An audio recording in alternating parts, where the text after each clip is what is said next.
Во ова видео презентација ќе го прикажеме нашиот проект што се фокусира на автоматизирано лансирање на нов производ, односно нов мобилен телефон. Најпрво ќе започнеме со модулот Contacts.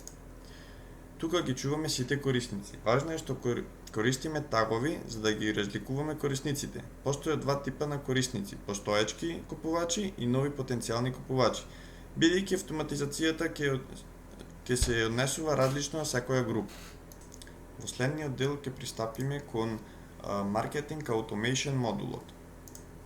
Тука имаме три фази: pre-launch, launch и post-launch.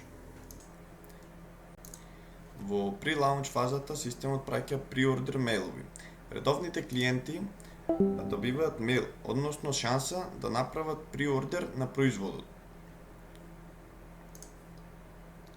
За новите клиенти тие најпрво добиваат информативен мејл со цел да се запознаат со карактеристиките на новиот производ.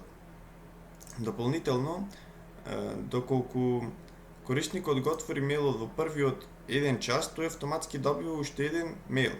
Оваа порака содржи тајмер со ограничено време за нарачка, со што создаваме чувство од наивност и ја зголемуваме ефикасноста на кампањата.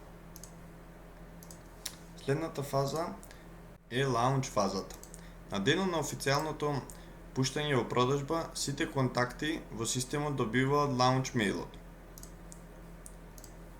Овој мејл е клучен бидејќи ги содржи сите технички спецификации, најважните карактеристики на новиот мобилен телефон.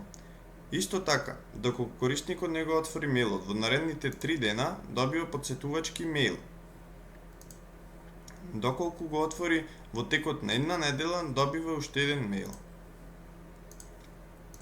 Последната фаза е post-launch.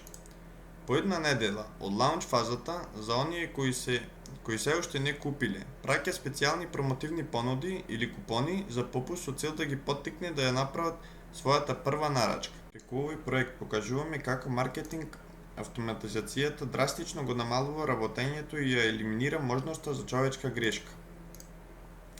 Наместо рачно да испраќаме илјадници пораки, системот сам си го прави тоа, од првиот интерес до финалното купување. Со оваа технологија, нашето лансирање на нов мобилен телефон не е само процес, туку паметна стратегија, која носи максимална ефикасност и поголем профит.